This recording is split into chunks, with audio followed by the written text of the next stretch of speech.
de la gran catedral de la fe del mundo cristiano. Lo repito, los grandes teólogos de cristianismo definen el capítulo 8 de Romanos como el santuario interior de la gran catedral de la fe del mundo cristiano. Es decir, este es un capítulo poderoso. Y vamos a empezar a leer, analizar un poco de este capítulo para despertar la curiosidad de cada uno de nosotros. Y vamos a leer en el nombre del Padre, en el nombre del Hijo y en el nombre del Espíritu Santo. Repito, vamos a leer en el nombre del Padre, en el nombre del Hijo y del Espíritu Santo. Dice, ahora pues, y ahí empezamos a detenernos. Está hablando de un tiempo particular que es el presente, ahora, en este momento. La palabra pues es como un nexo que une a lo que viene por consiguiente. Nos invita, es la declaración del tiempo, y la palabra define un nexo y un evento que conecta el ahora con lo que Pablo viene relatando en los primeros 7 capítulos antes de llegar al capítulo 8. Y ahora vamos a explicar por qué. Esta declaración que viene a continuación salta de la palabra de Dios y espero que capture la mente de cada uno de nosotros que estamos aquí. Y es una declaración poderosa y aquí está el corazón del Evangelio. Dice, ahora pues ninguna condenación hay para los que están en Cristo Jesús. Esto es tremendo, ¿no? Y por eso medita un desglose de todo este capítulo.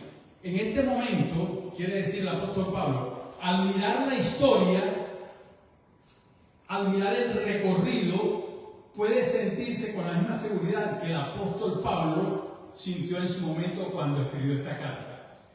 Usted puede sentirse con la misma certeza que tenía el apóstol Pablo cuando escribió esta carta y en la que usted puede tener esa certeza ahora mismo. Ahora, yo quiero decirte en este momento que para ti y para mí no hay ninguna condenación en Cristo Jesús. Pero miren lo que dice el texto: los que no andan conforme a la carne, sino conforme al Espíritu.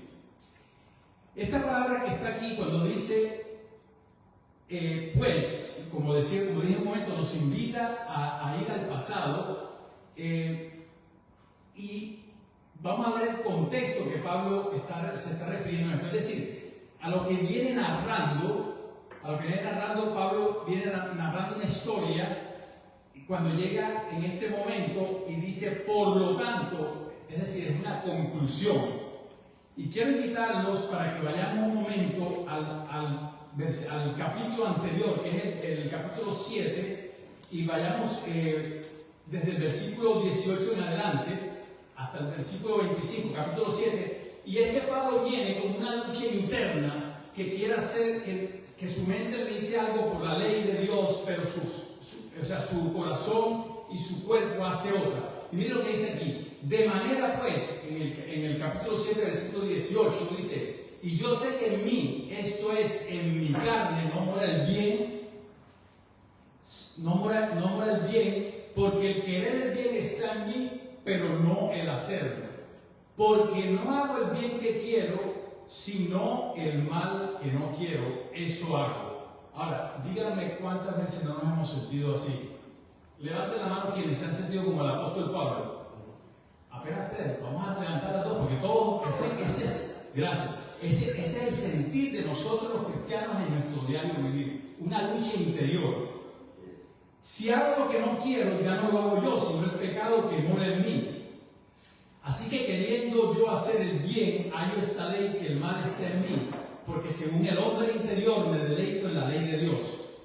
Versículo 23, pero veo otra ley en mis miembros que se revela contra la ley de mi mente y me lleva cautivo a la ley del pecado que está en mis miembros. Y miren lo que exclaman en el versículo 24: miserable de mí, ¿quién me librará de este cuerpo de muerte? Así que aquí el versículo 25 dice, pero gracias doy a Dios por Jesucristo. Así que yo mismo con la mente sirvo a la ley de Dios, mas con la carne a la ley del pecado. Entonces ahora sí podemos llegar al versículo 8, al capítulo 8, y es donde llega la conclusión.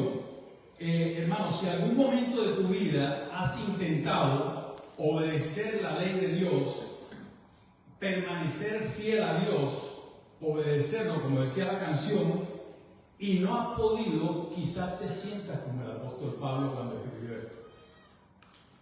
Triste, frustrado, pero déjame decirte en esta mañana que hay buenas noticias. Porque mire lo que dice el apóstol Pablo, como lo dije, dando en el versículo 25, gracias doy a Dios por Jesucristo nuestro Señor. Amén. Es decir, hay derrotas, hay fracasos, hay preocupaciones, todo lo que usted quiera, tristeza, pero gracias a Dios por Jesucristo. Ahora, cuando usted entiende este contexto, usted puede entender entonces lo que viene de Romanos 8:1, porque viene con una declaración de victoria. En conclusión, por lo tanto, hay una guerra interior en cada uno de nosotros, como el apóstol Pablo, que quiere hacer el bien, pero no puedo. Por lo tanto, para ustedes, para mí, ninguna condenación hay para los que están en Cristo Jesús. Ahora, tal vez hace mucho tiempo que cometiste un error.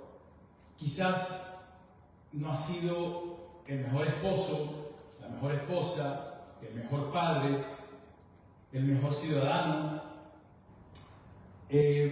pero no permitas que esa frustración llene tu corazón de desaliento.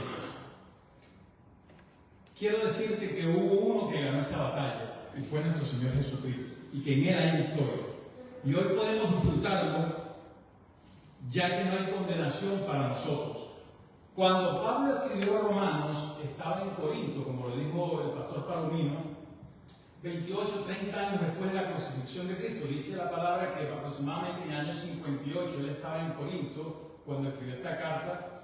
De hecho, Romanos es la carta más extensa e influyente de Pablo. Y la escribió, como les dije, en el año 58 y la destinó a los cristianos que vivían en la capital del Imperio Romano. Romanos es uno de los libros más cruciales de la Biblia. Su tema principal es la justificación por la fe, la salvación, el Espíritu Santo, entre otras cosas, la santificación. La salvación aquí, Pablo lo que nos muestra es una visión poderosa del Evangelio que hemos creído.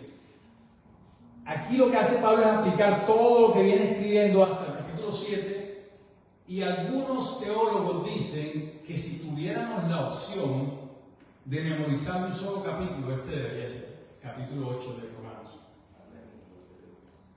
Romanos capítulo 8 trata de la absoluta seguridad que tenemos en la salvación que tenemos en Cristo. Esta seguridad trae gozo, produce frutos de santificación, y ese es el objetivo del apóstol Pablo en estos versículos. Nuestra salvación, escuchen esto, es un plan perfecto desde antes de la fundación del mundo. Nuestra salvación no fue algo accidental. No fue por el azar. Esto es algo que no podremos comprender ahora, sino hasta que estemos en la gloria con Jesucristo. En la eternidad.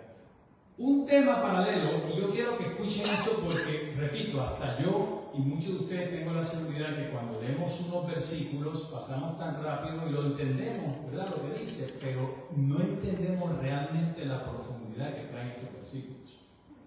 Que le toca a uno estudiar para predicar, ¿no? Le toca a uno escuchar los comentarios bíblicos y leerlos. Un tema paralelo, como se lo dije, es la santificación. Y es importante entender la relación de la seguridad de la salvación. Yo quiero que presten mucha atención con lo que el tema que viene, porque ya vimos que lo poderoso de que no hay condenación en Cristo Jesús. Listo, bien. Pero paralelo a eso está la santificación. ¿Y por qué? Porque la seguridad de la salvación con la santificación es esta. Un creyente puede estar seguro de su salvación y de su eternidad con Cristo por la obra santificadora que Dios está haciendo en cada uno de nosotros al haberlo aceptado.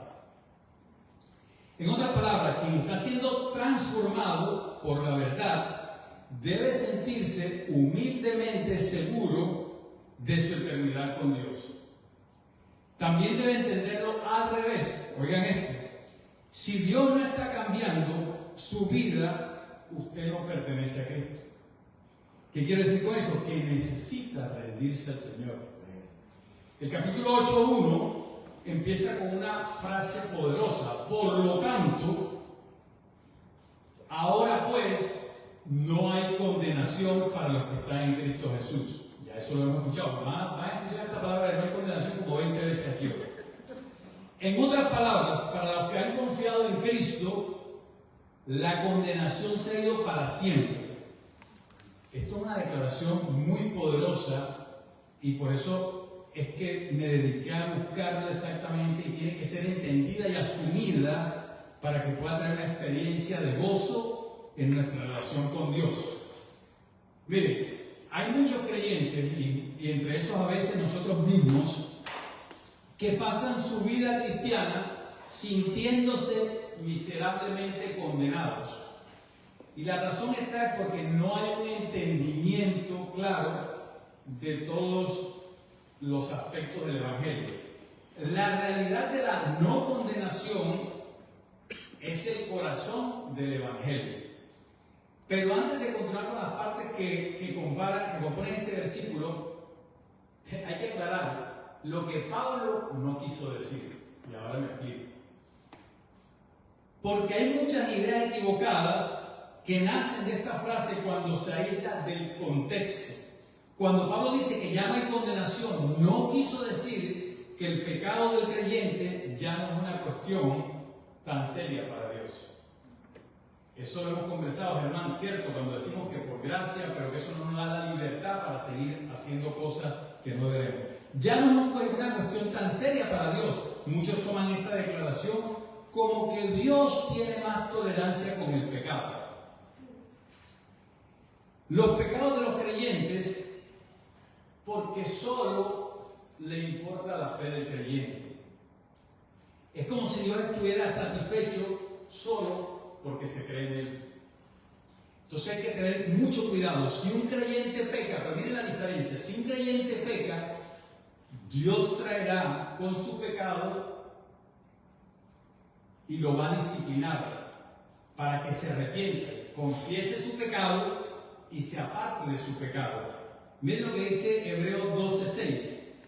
Porque el Señor al que ama, disciplina y azota a todo el que recibe por hijo. A ver, los que somos padres aquí, a veces no corregimos, a veces con demasiada severidad. ¿Lo hacemos porque amamos a nuestros hijos o no? Entonces, precisamente Él nos tiene que disciplinar. La realidad de la no condenación aquí se establece de cómo Dios trata el pecado del creyente. Y Dios no trata el pecado del creyente como trata al incrédulo. Miren la diferencia. Hay dos formas aquí. El del incrédulo lo trata como un juez que condena. Al del creyente como un padre que ama profundamente a sus hijos. Él decía que caminemos en rectitud, en perseverancia, en obediencia, como decía la canción. Por eso Ricky decía el otro día que se quebrantó aquí, porque hay veces que uno canta y canta, pero realmente a veces no entiende las palabras, porque ya es como un cliché. Pero cuando uno ve el poder que tienen estas composiciones y lo pone con la palabra de Dios, es impresionante. Otra cosa, cuando Pablo dice que ya no hay condenación, no quiere decir que la santificación, oigan esto, cuando Pablo dice que no hay condenación, y les dije que condenación lo van a escuchar, la no condenación como 20 veces aquí, no quiere decir que la santificación sea una opción. Que el creyente puede tomar o no. Muchos toman que ya no hay condenación como una promesa y que no implica mayor esfuerzo y que creer es suficiente y que con eso se gana el cielo. La santidad o la santificación, que es precisamente la transformación que tenemos como cristianos en nuestro diario vivir y caminar con Cristo, debe ser la meta de cada creyente. El esfuerzo de vivir en santidad no es opcional, mis hermanos. Es la dirección de su vida. Mira lo que Hebreos 12:14 dice: seguid la paz con todos y la santidad, sin la cual nadie verá al Señor. Cuando Pablo dice que no hay condenación, no significa que no seremos juzgados. No significa que no seremos juzgados por Dios al final de nuestras vidas. Yo no te di, Germán, que me leyera 2 Corintios. No, pero lo leo. Me hace el favor. 2 Corintios, capítulo 5, versículo 10. Okay. 2 Corintios, capítulo 5, versículo 10. Escuchen lo que dice también Pablo en esta celebración en Corinto. Porque es necesario que todos nosotros comparezcamos ante el tribunal de Cristo, para que cada uno reciba según lo que haya hecho mientras estaba en el cuerpo, sea bueno o sea malo. Escuchar, ¿verdad? Porque es necesario, gracias hermano, porque es necesario que todos comparezcamos ante el tribunal de Cristo para que cada uno reciba según lo que haya hecho mientras estaba en el cuerpo, sea bueno o sea malo. Gracias. Todos los creyentes, todos, seremos juzgados y evaluados por Dios de cómo vivimos, qué hicimos con la vida que se nos dio. Dicen que seremos incluso juzgados cómo criamos a nuestros hijos, cómo vivimos su gracia, la gracia de que tanto hablamos, que es el favor inmerecido, ¿no? El don que se nos dio a través de Cristo. Vivamos para agradar a Dios, como decía la canción, en todo lo que hacemos en nuestra vida cristiana. Cada vez que nosotros vayamos a hacer algo, la pregunta debe ser: ¿esto que estoy haciendo agrada a Dios? Con eso es una granada en la mano para cada uno de nosotros, que lo desarma. ¿Qué pasa con el creyente ocioso? Oigan esto: el que no se esfuerza por mantener una comunión estrecha con el Señor. ¿Qué pasa con los que no se esfuerzan por obedecer su palabra? El día que esté ante el tribunal de Cristo, si no edificó bien su vida nueva, ¿qué pasa? Dice 1 Corintios capítulo 3, dice que sufrirá pérdida. Ahora, lo pueden buscar, 1 Corintios capítulo 3. Lo que dice básicamente es que depende con el material que haya sido edificado, bien sea con oro, con plata, con madera o con paja, para la obra de la iglesia de Cristo en la tierra. Es decir, no habla de que sufrirá pérdida de su salvación, pero que habrá una pérdida. ¿Cuál será? Eso lo sabremos. Entonces, es importante saber esto. ¿Sabes por qué? Porque se debe evitar vivir en el límite del esfuerzo. Es muy peligroso vivir en este límite. Me refiero cuando alguien hace lo mínimo en su relación con Dios. Porque podría estar engañado y vivir toda una vida creyendo estar bien. ¿Escucharon eso? O sea, podemos estar engañados viviendo una vida creyendo estar bien. Pero volvamos a la frase de ya no hay condenación. Dije que le iba a repetir. Y ver la gloriosa declaración, veamos la frase al revés. Porque muchas veces para poder entender que no hay condenación, tenemos que entender la frase al revés. ¿Qué significa si estamos condenados? Porque déjenme decirles que los primeros capítulos de Romanos precisamente habla de la condenación, ¿no? Fíjense, Carlitos, léeme por favor, porque el capítulo del 1 al 3 todo habla de eso. Léeme Romanos 3:19. Porque sabemos que toda la ley pero sabemos que todo lo que la ley dice, lo dice a los que están bajo la ley, para que toda boca se cierre y todo el mundo quede bajo el juicio de Dios. Gracias, Carlitos. Entonces, todos los seres humanos, todos sin excepción, están bajo la ley de Dios, bajo el juicio de Dios. No importa si usted es creyente, no importa si no es creyente, no importa si usted es puertorriqueño, venezolano, colombiano, todos sin excepción, estamos bajo la ley de Dios. Una ley que nadie puede cumplir por su naturaleza pecaminosa del ser humano. Esa ley pesa y aplica una sola sentencia: que es todos los seres humanos somos culpables, no, y aquí podemos, este se había puesto a Pablo, pero Pablo como llegó, entonces no, ok. Si me pueden leer Romanos 3, 10, 12, alguien que le preste Romanos 3, 10, 12, que dice que no hay justo ni siquiera uno, pero quiero que lo lea, porque me encanta repasar los versículos de la Biblia. Romanos 3, capítulo 3, versículos 10, 12. Como está escrito, no hay justo ni aun uno, no hay quien entienda, no hay quien busque a Dios. Todos se desviaron, a una se hicieron inútiles. No hay quien haga lo bueno, no hay ni siquiera uno. Gracias, Pablo. Mire, sin Cristo, todos, absolutamente todos, estamos condenados delante de Dios. La decisión ya fue tomada. En resumen, todos nosotros sin Cristo estamos condenados por 3 razones. Yo siempre trato de hacer las analogías con mi medicina, ¿no? Primero porque el ADN o DNA, ADN, mire qué casualidad, ADN, le metes la palabra Adán. Solamente yo esta mañana. El ADN nuestro es por genética de Adán, ¿verdad? Por la desobediencia, ya el tema lo sabemos.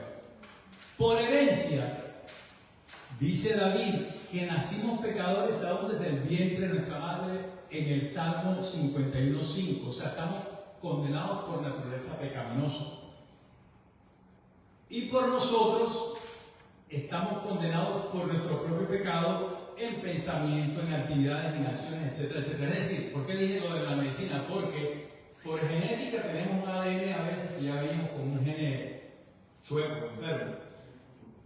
Por herencia, muchos pacientes míos heredan ciertas enfermedades. Y por nuestras acciones, ¿quién le ha dicho a usted que comer chicharrón toda la semana, como dice el doctor Biden, es bueno? ¿Verdad? Sí, porque ahora todo el mundo escucha las redes sociales y dice que el chicharrón no, no, todo con moderación.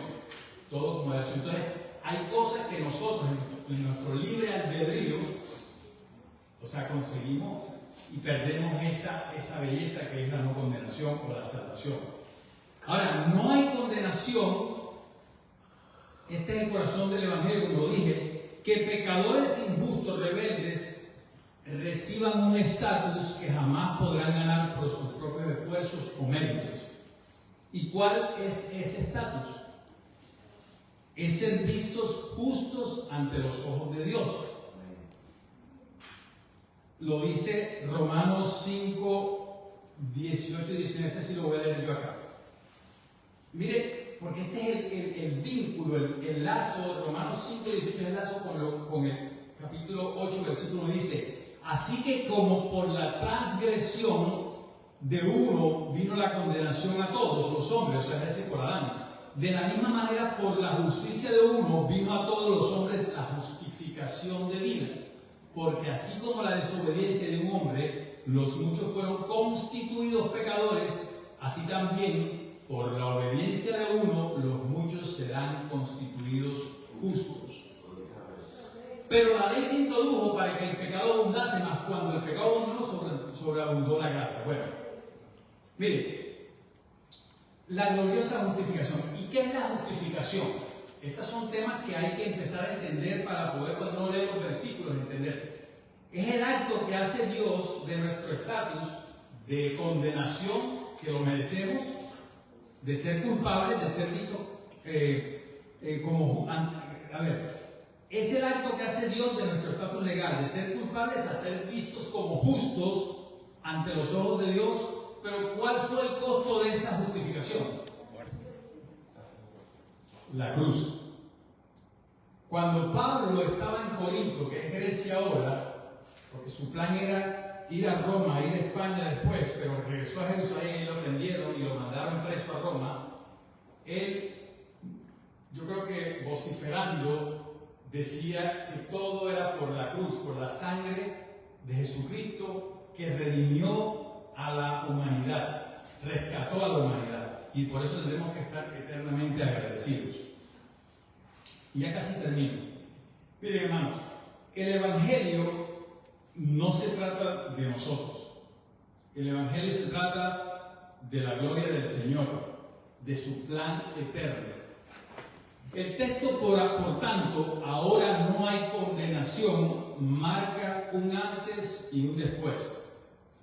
O se está condenado o se está justificado. No hay término medio. O se está condenado o se está justificado. Hermanos, esta realidad es la que hace necesaria la predicación del Evangelio de la salvación. Es necesario que nosotros prediquemos esto para que la gente entienda lo que se puede perder. Ahora, porque el Evangelio responde a esta pregunta: ¿por qué entonces los seres humanos necesitan salvación? Lo acabamos de decir, porque estamos condenados. Sin Cristo estamos condenados. Entonces, por eso necesitamos la salvación. Por eso es tan importante la explicación clara del Evangelio.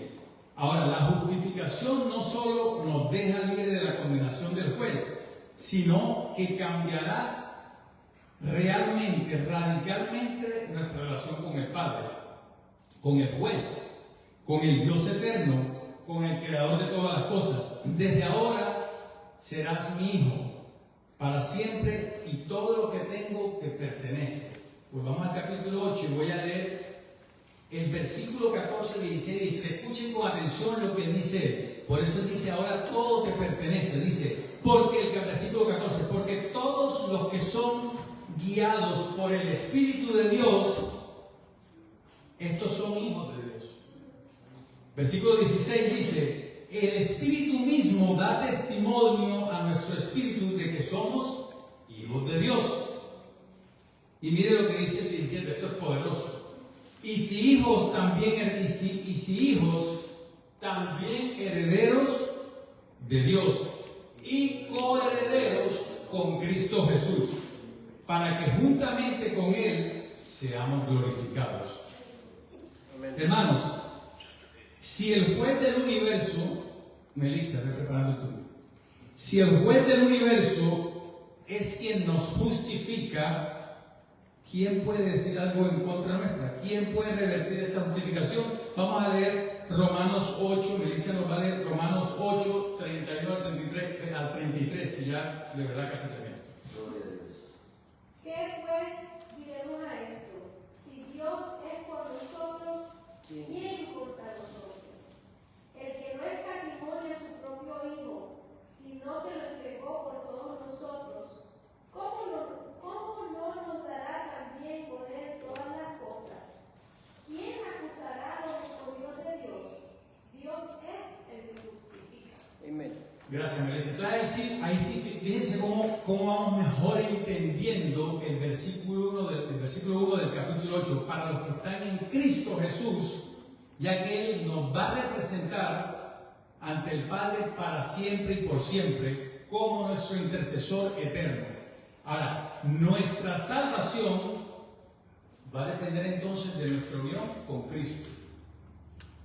Y cuando nos rendimos a Él, siempre estaremos representados por Él en la eternidad. Nada nos separará de Él. Miren lo que dice Romanos 8:38. Les dije que íbamos a agarrar el capítulo de 8 para adelante y para atrás. Miren lo que dice Romanos 8:38-39. Por lo cual estoy seguro de que ni la muerte, ni la vida, ni ángeles, ni principados, ni potestades, ni lo presente, ni lo porvenir, ni lo alto, ni lo profundo, ni ninguna otra cosa creada nos podrá separar del amor de Dios, que es en Cristo Jesús, nuestro Señor.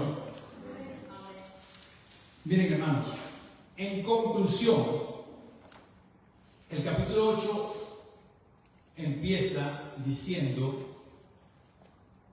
con un no habrá condenación, y termina el 39, que no habrá separación de Dios. Esto es maravilloso. Ahora podemos entender por qué este capítulo es el corazón del Evangelio. Y yo quiero decirles en esta mañana,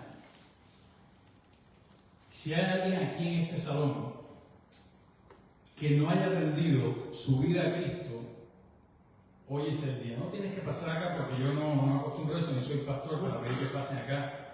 Pero hoy es el día que tú puedes ahí sentado pedirle a Dios que entre a tu corazón y que tú puedas caminar con Él para que seas transformado, o sea, la santificación, la santidad, para poder entonces entender de que en Cristo no hay condenación.